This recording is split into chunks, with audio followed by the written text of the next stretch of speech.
Lovely. So welcome everybody. It's good to see so many people. We were just saying that it shows that there's quite a need for information about diabetes and the menopause. I'm Caroline Walker and I'm one of the Engaging Communities Officers for the South East Coast and London Diabetes team. My colleague Sian, who's just turned her camera off, is here to support us with the tech. But I want to thank Anne, who's going to do our presentation tonight. She's a community diabetes specialist nurse and has been for very many years and has worked with us for very many years. So thank you, Anne. She's worked, she works, should I say, in Kent and Medway at the moment, but it's really good to have you here, Anne, and I'm going to hand over to you. As Caroline said, my name's Anne Eltringham Cox. I'm a diabetes specialist nurse, and the Dwell programme was a European funded research project that I worked on, and it was to do with living well with type 2 diabetes. I trained at the Royal London Hospital in the East End in the 1980s. I worked in Leeds at the Leeds General Infirmary as a sister on the endocrine unit, which is where they investigate hormone problems in the 1990s. And I started my journey looking after people or working with people living with diabetes in 1996 at the beta cell unit, which is in West London. I did a spell, as Caroline said, as a nurse advisor at Diabetes UK before I moved to Kent. And I've been working as a diabetes specialist nurse in Kent and Medway for nearly 25 years. I am not an expert in diabetes and the menopause. My motivation for doing this talk was because I wanted to find out more about diabetes and the menopause myself, and so that I could use that knowledge in my own practice. But hopefully what I've kind of pulled together you'll find helpful too. In terms of disclaimers, I have over the years received education grants and honorariums from most of the companies involved in diabetes care, but this particular talk is done without any of their support. Next slide. This was just really a bit of a summary of the objectives for this talk. I'm hoping that I'm going to explain the menopause, explore a bit of the history of the medicalisation of the menopause, look at how the menopause affects diabetes, vice versa, and discuss what women living with diabetes can do to minimise the impact of living through and beyond the menopause. And it's sometimes referred to as the transition. Right, next slide, please. So what is the menopause? I'm sure you can read these through, but it is diagnosed after you've gone without a period for 12 months. The menopause can happen to you in your 40s and 50s, but the average age is around 50, 51. The physical symptoms of the diabetes, such as hot flushes, emotional symptoms of the menopause, may disrupt your sleep, lower your energy, or affect your emotional health. And there are many effective treatments available, and we'll return to that a bit later on. I think one of the most amazing facts is that women can now expect to live about 50% of their lifespan in a menopausal and postmenopausal state, and develop the estrogen deficient symptoms and diseases. Next slide, please. So this slide is just a sort of collection of the most popular or the most reported signs and symptoms of the menopause as women transition through. And you can see that the problems kind of move around depending on where you are in your menopausal journey. You'll have most likely, if you're going through that transition, you may well have experienced some or all of these symptoms yourself, and there are plenty more that can also affect you. Skipping periods during the perimenopause is common and expected. Periods also tend to happen on shorter cycles or be heavier. And despite irregular periods, pregnancy is still possible. And if you're at all unsure, you should consider a pregnancy test. And then a little note about when to see a doctor. You should be keeping up with all your regular visits for cervical screening, preventative health care during and after the menopause. And this may include recommended health screening tests such as mammograms and triglyceride or cholesterol blood tests. And you should always seek medical help if you are experiencing blood loss from your vagina after the menopause. Next slide, please. So causes, well, it's natural. It's natural declining of the reproductive hormones, estrogen and progesterone. Can also happen, well, in your 40s, your menstrual periods may become longer, shorter, heavier or lighter, more or less frequent, and until around your 50th birthday also, when your ovaries stop releasing eggs and you have no more periods. Obviously, surgery that removes your ovaries is going to give you an immediate menopause, and your periods stop, and you're likely to get hot flushes and experience other menopausal symptoms, which can be severe because of the abrupt nature of the hormonal changes. Hysterectomies, where your womb is removed, but not your ovaries, usually doesn't cause immediate menopause. And although you no longer have periods, your ovaries still release eggs and produce estrogen and progesterone. Chemotherapy and radiotherapy, well, these are cancer treatments and they can induce the menopause, causing symptoms. They can halt menstruation and fertility, but that is not always permanent following chemotherapy. And radiotherapy only affects the ovaries if it is directed at them. If it's directed at other parts of the body, it won't affect the menopause. And primary ovary insufficiency is rare. It's about 1% of the general population, but the general population includes people living with diabetes. This is a premature or early menopause and may result from failure of the ovaries to produce sufficient hormones. Sometimes it can be due to genetic factors or autoimmune conditions such as thyroid disease. But mostly there's no cause established. And for those women, HRT or hormone replacement therapy is recommended until around the natural age of the menopause in order to protect their brain, their hearts and their bones. Next slide, please.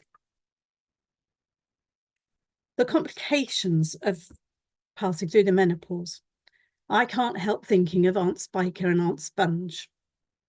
When your estrogen levels decline, your risk of cardiovascular disease increases. Heart disease is the leading cause of death in women and men, and especially those with diabetes. So it's important to get regular exercise, eat a healthy diet, and maintain a normal weight. You may need medication to help reduce your cholesterol and your blood pressure. And osteoporosis, osteoarthritis, and sarcopenia, which is the muscle wasting that comes with age. These lead to increasing risk of fractures. During the menopause, you can lose bone density at a rapid rate. And postmenopausal women with osteoporosis are especially susceptible to fractures of their spine, their hips and their wrists. So, menopause has an adverse effect on your overall musculoskeletal health, and it leads to frailty and has a major complications for the health services. The menopausal nature, well, why would an organism outlive its reproductive capacity? There is very little in the way of examples in nature. Elephants, some whales, especially those with sharp teeth, And although the menopause was known in great apes in captivity, it was only last year, in October, that Science magazine published a paper describing the menopause in the Ngogo chimps in Uganda. One theory is the grandmother hypothesis, where women stick around, passing on their wisdom and helping to raise their grandchildren. And then the team from Exeter studying the orcas think that in the wild, menopausal mothers continue to help provide food for their sons long after their sons reach adulthood, leading them to foraging grounds, sharing food with them to increase their sons' survival rates, and looking at the scar patterns on these grown-up son orcas. Yeah, great. These adult orcas. There's also speculation that the presence of a menopausal mum promotes and protects them by playing a key role in conflict resolution. I think if you're a menopausal mum with a son, that can ring quite true. Next slide, please. So, menopause and history. Well, the two grumpy men either side represent the ancient history of diabetes and the menopause. On the left is Aretaeus of Cappadocia, who described diabetes in the 1st century AD.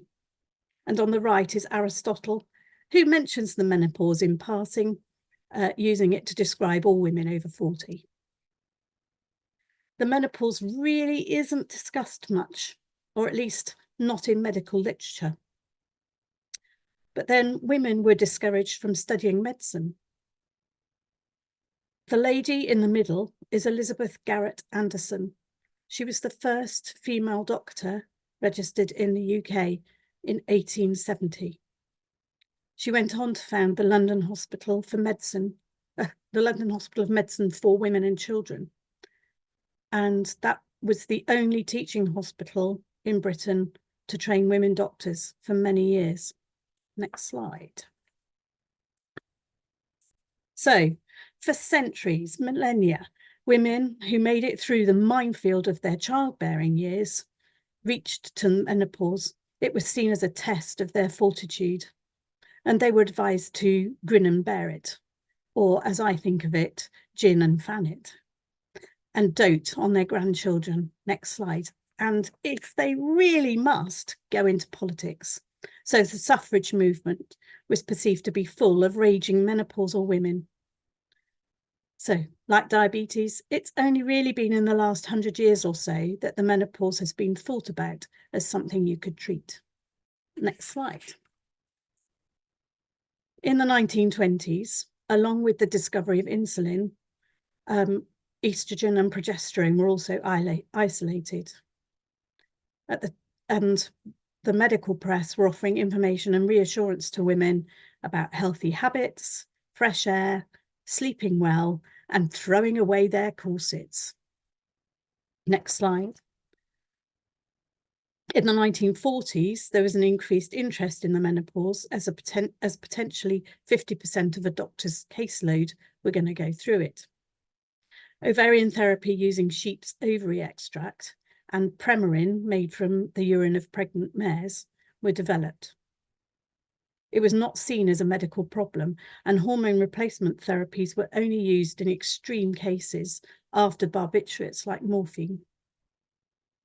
It was better to let nature take its course, and doctors were feared the carcinogenic effects of overprescribing hormones and took a very conservative approach. Next slide.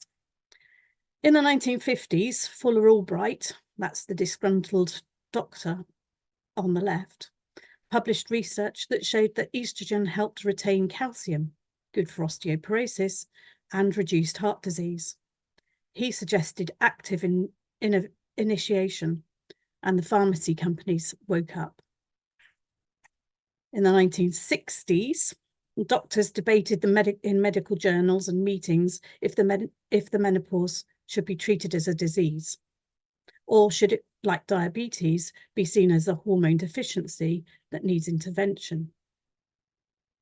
In 1963, Robert and Thelma Wilson, although she's not always mentioned, published a paper arguing that untreated menopause robbed women of their femininity and ruined the quality of life. They went on to publish a best-selling book, Feminine Forever. They maintained that the menopause was a hormonal deficiency that should be treated to prevent the otherwise inevitable living decay. So in the 1960s, there was aggressive marketing of HRT, the miracle drug, which in turn led to increased patient demand and expectation from both the women and their long-suffering husbands. And requests for HRT increased by 400%. Doctors were exacerbated by these unrealistic expectations and complained that women, modern women, were no longer able to show the fortitude of their grandmothers. The vast majority of women obtaining treatment were white and well educated. Next slide, please. Then that's the 1970s has disappeared. Oh no, here we are. In 1975, the New England Journal of Medicine, which is a very well-established journal, published a paper linking estrogen replacement therapy with cancer of the womb. The pharmaceutical companies responded by producing combined HRT with progesterone, which was safer, but meant that you carried on having periods. Next slide. So 1980s, 90s and noughties, you can get a point if you can name the three bands.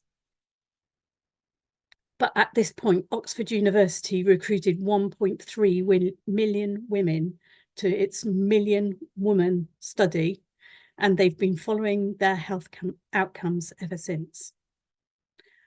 And also we've benefited from some pretty influential celebrity and politicians starting to go through the menopause and speaking out. And I'm thinking Davina McCall, Gabby Logan, Hillary Clinton, Theresa May, Oprah Winfrey, that sort of thing. Next slide, please.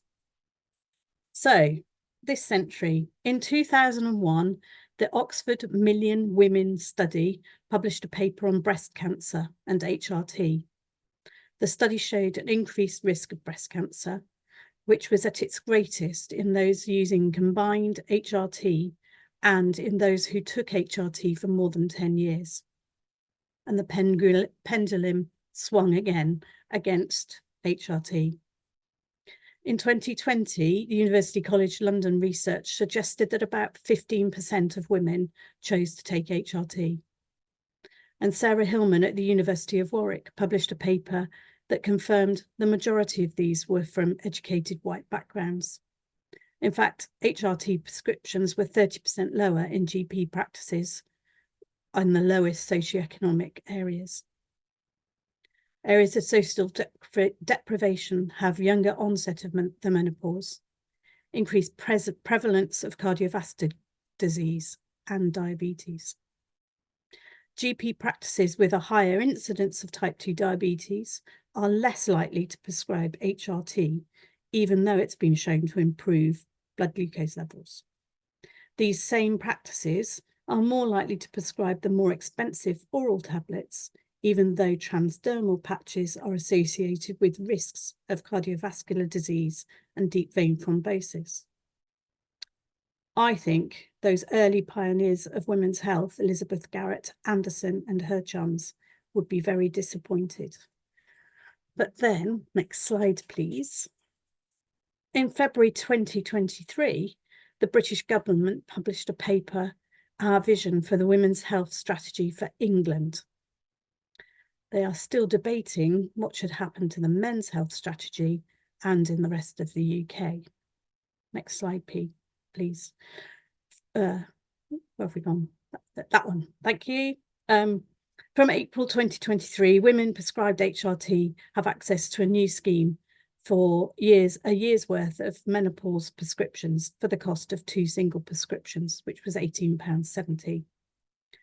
The strategy has a new approach. It focuses on women's health across their lifespan, understand the challenges of the health and the care needs of the women. and identify the critical stages and promote good health. So that's kind of my whistle-stop tour of the history of HRT for women and the menopause. It's a bit of a mixed bag.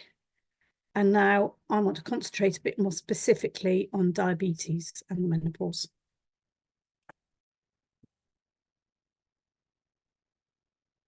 So, is there a link between the menopause and diabetes? As your body changes through the menopause, it can also change where your body stores fat. This can cause insulin resistance and lead to higher blood glucose levels, although it usually affects women who are overweight or living with obesity. It can also affect women of normal weight. The signs of insulin resistance can also include having high triglycerides or cholesterol. Having diabetes mellitus can affect ovarian aging in both type 1 and type 2 diabetes and lead to early menopause. Early menopause is associated with earlier onset of type 2 diabetes. Next slide, please.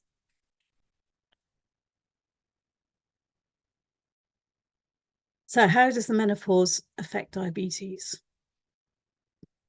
The changes to the hormone levels, the fluctuations make it difficult to control your blood glucose levels. And it can be really hard if you're on diabetes treatment to tell the difference between a hypo and the menopause. Sometimes swinging from high to low or the other way around for no apparent reason. So when you have a hypo, some of the symptoms are as a result of the release of other hormones in your body, such as adrenaline and glucagon. And these fluctuations in the other hormones cause the adreneric symptoms in both mild hypo and in the menopause. Thank you. Next slide. So can the perimenopause and the menopause cause type 2 diabetes? It's really hard for researchers to answer this, as it can be hard to separate the effects of the menopause from the effects of age and weight gain. Age and weight are the most common traits that make someone likely to develop type 2 diabetes. A family history of diabetes and or your ethnic background, so Caribbean, African, South Asian, all have a higher incidence of both diabetes and early menopause. High blood pressure, cardiovascular disease, and raised cholesterol all put women at increased risk of type 2 diabetes.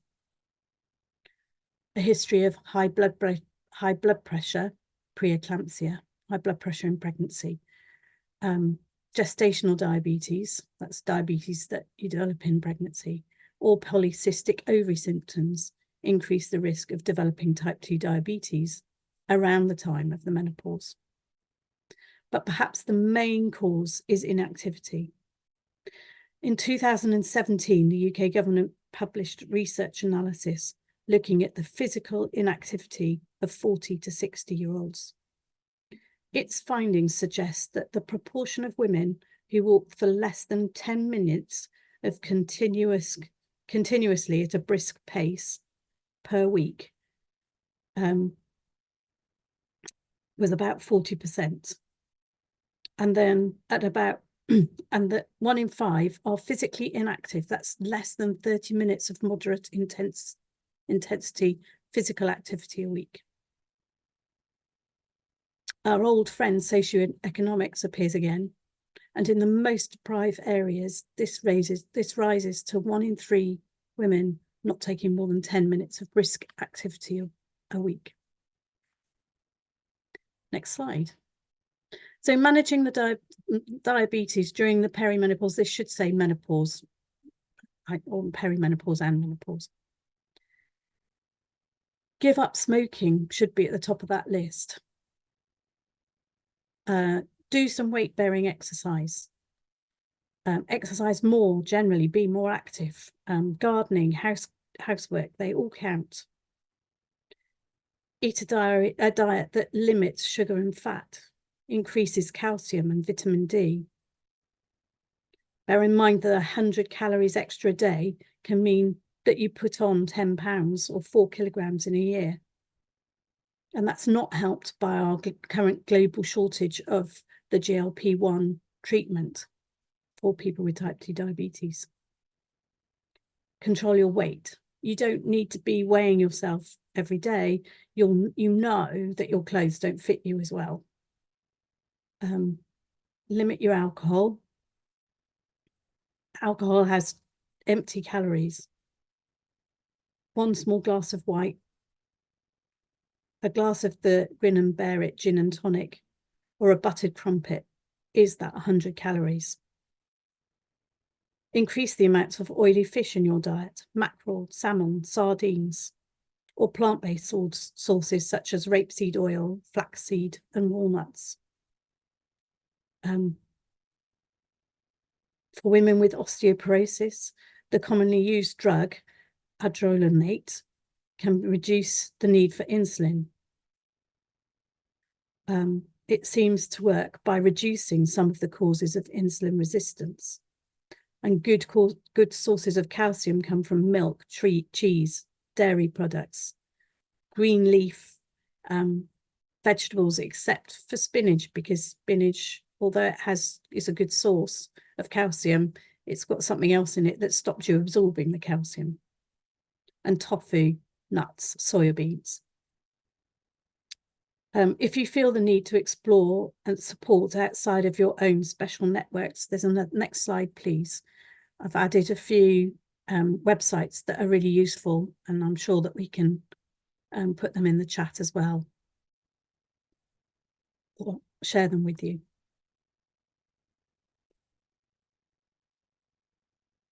Give you a moment to have a look at that.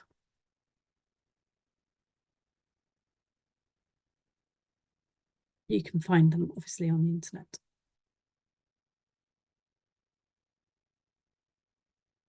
Next slide, please. So, discussing HRT as an option with your GP. If the menopausal symptoms are affecting your quality of life, your doctor may recommend HRT. Taking HRT does not prevent diabetes, but taking it for your menopausal symptoms can offer benefits for diabetes prevention. It can offer benefits in terms of stabilizing your blood glucose levels if they are fluctuating in response to changes in the other hormone. There are 2 main types: estrogen combined with progesterone, or estrogen only, which is really only suitable for women who have had a hysterectomy. There are many different types of HRT, and the routes of administration, and I'm not an expert, but they include tablets, patches, gels, and vaginal ring. You should attend for regular follow-up to review the benefits and the risks of HRT and if it's still needed for you. HRT is not suitable for all women, including those who have a history of breast or ovarian or uterine cancer. Having diabetes, however, does not mean that you cannot use HRT. Your healthcare professional will help you assess if the risks outweigh the potential benefits. HRT can help reduce insulin resistance, and trials suggest starting it early as you go through the menopause. HRT can offer some benefits in reducing some of the complications of diabetes, especially the cardiovascular ones. There are some alternative medications that can be prescribed for the menopause, which you could discuss with your healthcare professional. And some women can prefer to continue with the complementary and alternative treatments. And unlike the prescribed medicines, there's no legal requirement to show that they are effective, but many of them have been around for thousands of years. That's another lecture. They include St. John's wort, evening primrose, ginseng, acupuncture, hypnosis, And after all, we have only medicalised the menopause for the last 100 years or so. Next slide, please. So, in summary, as with all aspects of life, having diabetes makes the menopause more challenging. Understand how the change in your hormones can affect your blood glucose can be really helpful. Having diabetes may increase the health risks associated with the menopause, particularly heart disease and bone problems. Think spiker and sponge. It may be difficult to distinguish between menopausal symptoms and signs of hypoglycemia. You may need to monitor your blood glucose levels more frequently. And as a diabetes nurse, I'm going to say record it so that you can identify problem areas, maybe find out causes, and discuss it with your healthcare team. Next slide, please. So, in summary, I hope that I've touched on the objectives that I set out to. I hope you feel that I've covered the subject of diabetes and the menopause this evening. I hope I've provoked your curiosity and given you some ideas and some reassurance. Thank you for your time.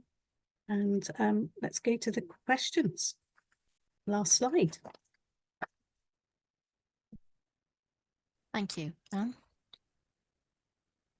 So I'll turn my video, my camera back on. Lovely, thank you.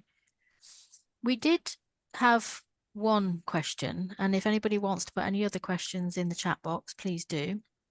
One person said, she apologizes, but she's trying to eat, listen, and take notes. Can you repeat again what it was about reducing the need for insulin? I'm wondering if she means if you're on HRT or something, but if you could repeat that bit again, please. So, where was that? Does the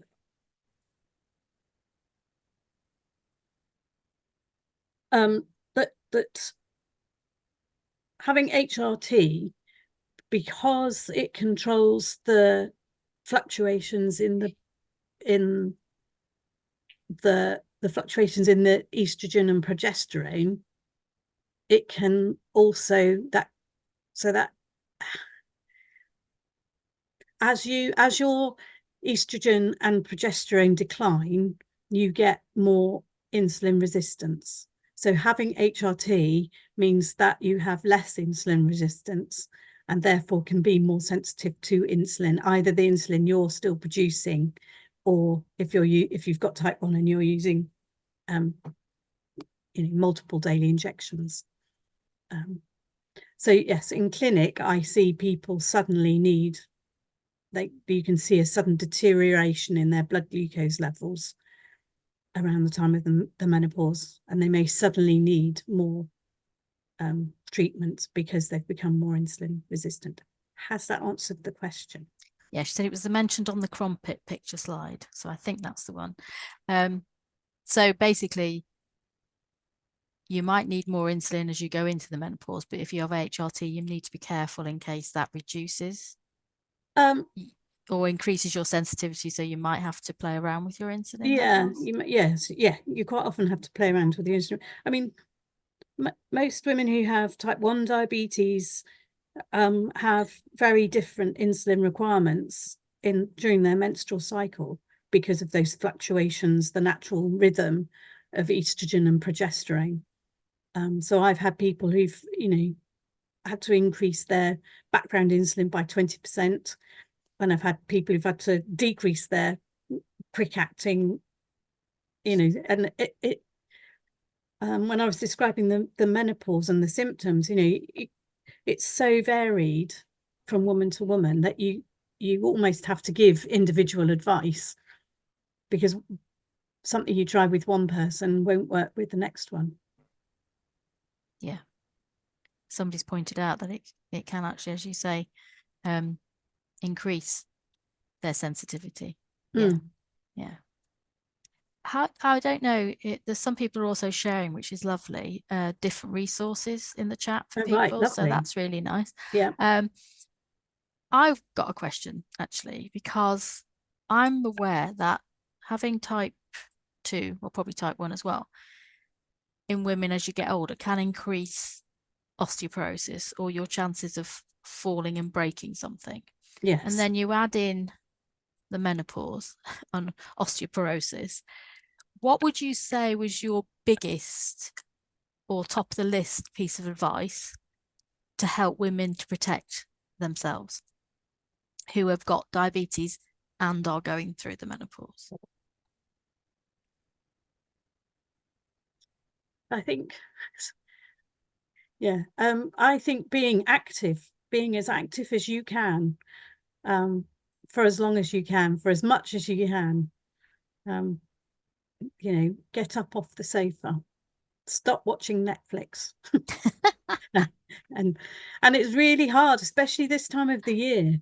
You know, I'm probably the worst culprit, because all I want to do is hibernate and watch box sets and Yeah. wrap up warm. As you can probably tell, I don't live in the warmest house.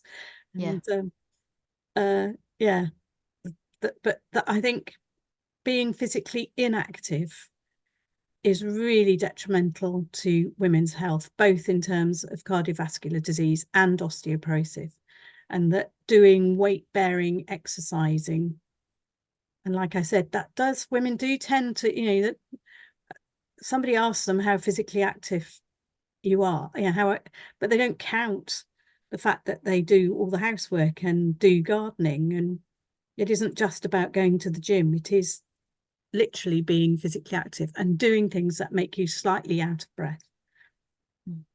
Thank you. That's fine. Somebody's said that they've got type 2, but they've managed to reverse it. Been in menopause for around 2 years, and nobody had told them about the early menopause and diabetes before. So that's quite new for them. So that's good. You know, as we're getting, so women are being diagnosed with type 2 diabetes at a younger age. Yeah. And along with that, and that goes along with that deprived socioeconomic group, where you have more problems with weight, with obesity. You have menopause starting earlier because they've got a lot of insulin resistance. They're developing type 2 diabetes early. They're going through the menopause earlier. And so they're going to be living for even longer as a percentage of their lives. Yeah, and Una's pointed this out, which I've heard before, that she's newly diagnosed type 1 at the same time at menopause diagnosis. She runs, she watches what she eats, she tries to keep in range, but she's still putting on weight, which is quite depressing. And she started with HRT patch in December. And this is a problem that we see, that because I've seen this before, people with type 1, because if you don't turn all the sugar into energy, you lay it down to fat. Yes. And it's around your waist. And that is the big one that women in particular, I think, find quite difficult to shift with everything else. Yeah, because your body, your metabolism changes. Yeah. And so you tend to lay down, you change the way in which you metabolize fat, and you tend to lay it down, and you lay it down in different places. So even if you've had a pear shape figure, you start to put it on in your tummy, and it's carrying fat in your abdomen that is the thing that that's the thing that causes type 2 diabetes, or is a maybe not cause it, but you know, is a huge contributory factor. But it sounds like Una's doing everything that she can, which I think sometimes we also get a bit, it's our society, I guess, we get a bit wrapped up about what people look like and how they weigh. Yeah. How you weigh doesn't signify how healthy you are sometimes, does it? No. You know, she's obviously exercising, watching her diet and doing all the right things. And yes, it can be depressing, but I think she is doing everything that she needs to do. Yeah. The fact that she's not sitting on the sofa is a big start. It may be worth, if you're doing lots of exercise, there is Xpod and Run Sweet. They're the two websites that I use, and I can put those. Well, you will know where to find them. The Exeter Exercise Type 1 and Exercise Group, and Run Suite, who advise people who want to compete with type 1 and type 2 diabetes. Celia's asked a really interesting question, actually. So again, if you're exercising, you might get more muscle mass. So does this reduce due to the hormones, and does it have an impact on blood sugars? So as well as, I suppose, your bone density going down, your muscle density might go? Yeah, so that was it's called sarcopenia. So as you age, you get muscle wasting. That's the Aunt Spiker. The spiker and sponge. Let me come back to that one because I've written down a few extra bits. But yes, you get muscle wasting, and if you're overweight, you still get the muscle wasting. And it's the big problem with that. So HRT can stop that from happening or slow it down. So it happens as a result of the reducing levels of the estrogen and the progesterone. And I don't know that I can probably do the actual metabolic change, describing the metabolic changes justice. But as you get older, not only do you lose bone density, but you also lose muscle density and strength. So doing those strength and weight-based exercise is really good for trying to stop that. And the big problem with that is not in and of itself the osteoporosis, but the fractures and the increasing frailty, which have huge implications, not only for people personally, but for health services. So yeah, staying active, bang, bang, bang. Abby's asked an interesting question as well. Is there hope that things settle down post-menopause, or will insulin resistance or sensitivity still be a thing? Oh, good question. We probably need more research on that, I would Yeah, imagine. I would say there's probably not enough evidence to say, but the hormonal fluctuations settle down in the postmenopausal phase. So it does kind of, it is, can only speak from my own experience in this case, but it is, it does all settle down. The storm kind of settles down, and you can crack on with things. And Claire sort of said that she had a particular patch, and then switched to the progesterone patches, but her blood sugars were going much, much higher. So she stopped it for now. But yeah, is insulin resistance a common theme? Well, I think it is Yes, from what yeah, you're saying. insulin Yeah. resistance is a common theme, and there's so many different products out there. I'm not an expert, but I do know that if you don't get on with one, it's worth talking and trying something else. And the other thing is that deciding to not do anything is also an option, to just let nature take its course, but doing that with the knowledge that that's what you're going to do. Because taking any medication, and particularly HRT, is not without risks. And it's whether the benefits outweigh the risks, and knowing what those risks are and making decisions about how long you take it for. Yeah. Linda's sort of said, do you think the hybrid closed loops, which obviously the NICE guidelines have just changed on this, would benefit menopausal women, given the fluctuations in sensitivity and insulin resistance? The guidelines are offering them to pregnant women, but sadly not yet those navigating menopause. Yeah, well, there's a thing. Not something I've thought Without, about, but actually, it's quite a good point, it actually. is a really good point. I think it can only be beneficial. What I think you would have to be careful of, oh no, the closed loop, the closed loop symptoms the insulin's going to rise. It's kind of almost artificial pancreas. That's what it is, yeah. Yeah. So if So you, for people who don't know, the hybrid closed loop is when people have a pump and a sensor, and they talk to each other. So if your sugar level, the pump drops insulin into you all the time, like a proper pancreas would. And if your sugar level starts to rise, the sensor can tell the pump to release more. If you start to drop, the pump will be told to just suspend it for a while. I think So you've just found a research project that yeah, Diabetes UK should fund. yeah, yeah, maybe. I mean, that is an interesting one. Now that Yeah, hopefully more people will be able to get it, yeah, maybe that is something that needs looking at. Yeah, yeah, yeah, like that. yeah.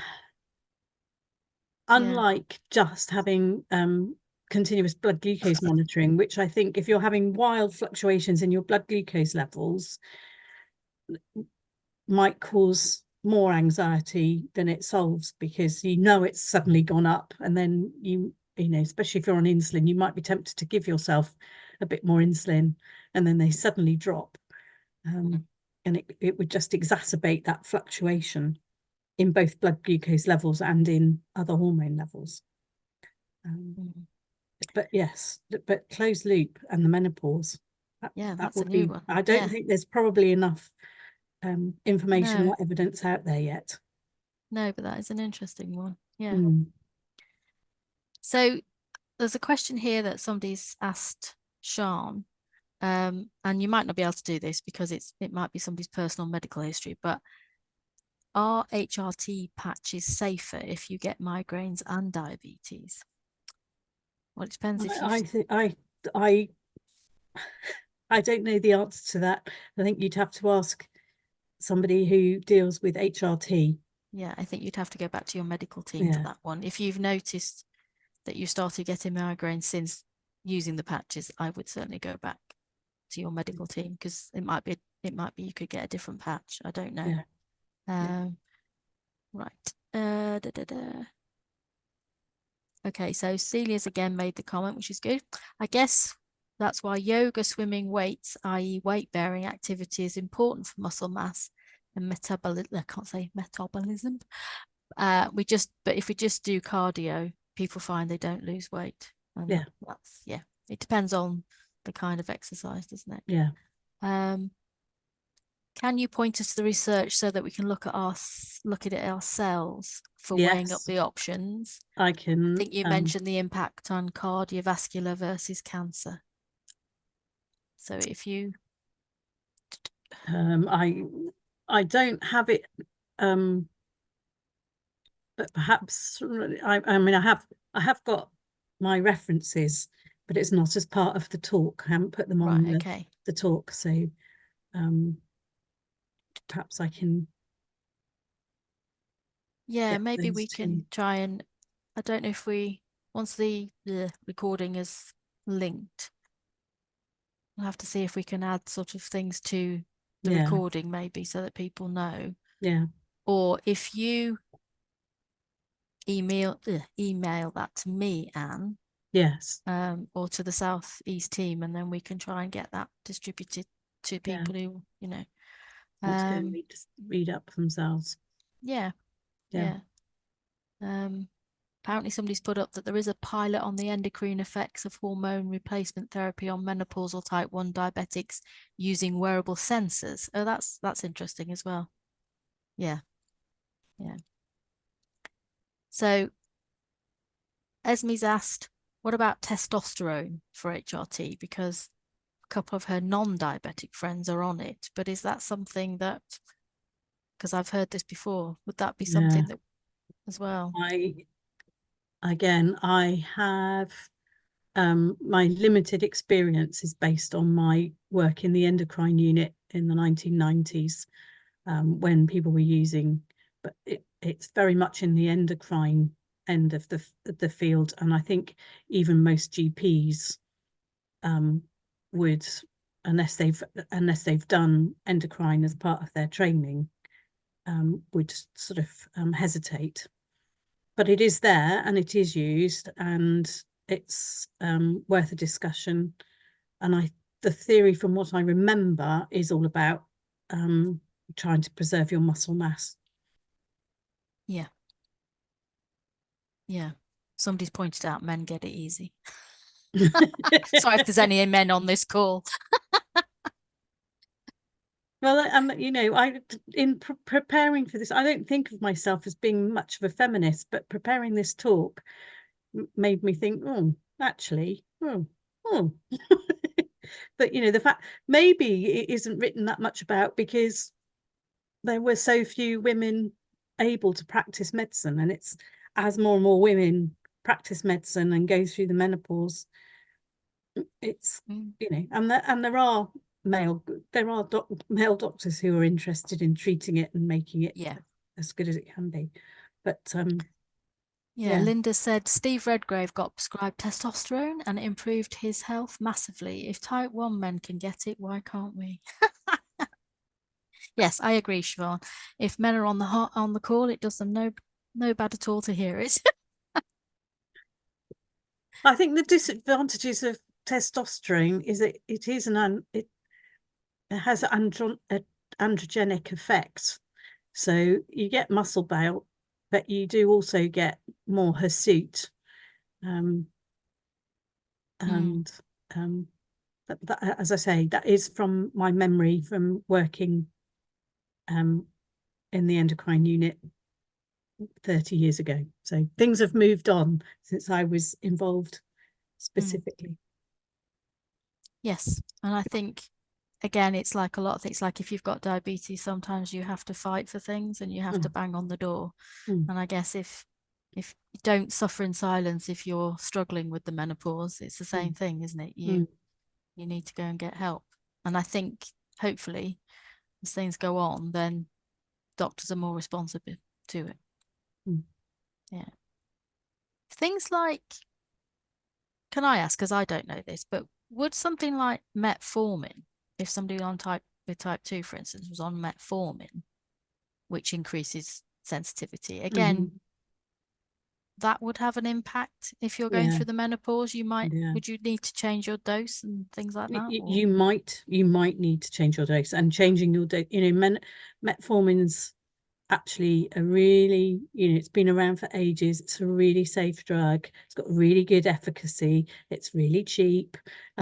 It does what you want it to do. It makes you more sensitive to your insulin. Um, so you know, and we use it in with people with polycystic ovaries for that reason. So metformin would probably is, you know, it's the first line medication in type 2 diabetes. And I yeah, suspect that there isn't, again, the SGLT2s. I don't know that anyone's really done any research into SGLT2s in the menopause. I didn't, no, I'm gonna write that down because I'm gonna have a look at that. yeah, and yeah, some people on type 1 are also given metformin as well. So Yes. yeah, Yeah. yeah, yeah, Particularly if you are overweight with type 1, it can increase your insulin sensitivity, yeah, which yeah, helps reduce, because insulin will help you, you know, if you have, as you say, if anybody eats more calories than they're actually burning off, then you lay down weight.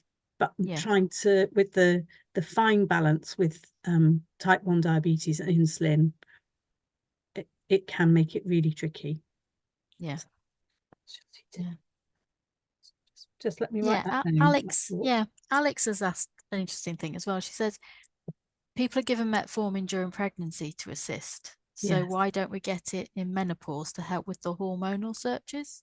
Wow. Surges, should I say? Yeah. I Good guess it's question. because again there hasn't been the research into it, Yeah. but Yeah. yeah, yeah, yeah. And I think there's another one here. It'd be interesting to look at the data around GLP-1 and SGLT2 in Yeah. perimenopause and menopause, and It they're would be known to really, reduce dementia. So yeah. yeah, And it would be really good to look at GLP-1 and the menopause. mm, But at the moment, we're really, I mean, we're not allowed to start anybody on them. no, And the people who are on it are really struggling to, yeah, and it's really beginning to show in the HbA1cs yeah. that I see in clinic. And the alternatives are Mm. becoming scarcer as well. Mm. Yeah, Mm. yeah. So it's yeah. Has anybody got any more questions? This has been really interesting. Things like the early menopause and stuff. Sean's asking, is there going to be a follow-up on the chat? Well, there wasn't planned to be, Siobhan. There may be, if you fill the evaluation form in that you will get, and if you would like further information or further discussions or further events, and if there's particular topics that you would like, put it on the forms and we will see if, you know, enough people are asking, we would certainly try and put on more events. So we haven't got anything planned at the moment, but we're always open to hearing what people want. And if enough people want it, we will try and do our best to do it, really. As I said before, everybody who's registered, even if they haven't managed to join us this evening, will get a link to this recording. So you will be able to go through it again yourself. So yeah, please fill the evaluation form in. It does help us. And then we can decide, you know, if we're going to do further events, what they would be about as well. So, right. Well, that's, yeah. There's a question here from Cara, which I think, yeah, she's struggling a bit, I think, here.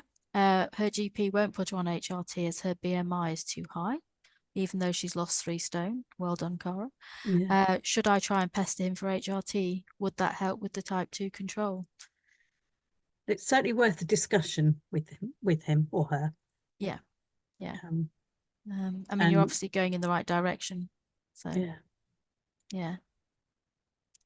You could maybe ask why he won't. What is it that he's not happy with? He might then be able to discuss what he feels the risks are. But I think really, you probably need to go back to your GP to have that discussion, because we don't know your background and we don't know them. So yeah. So any other questions?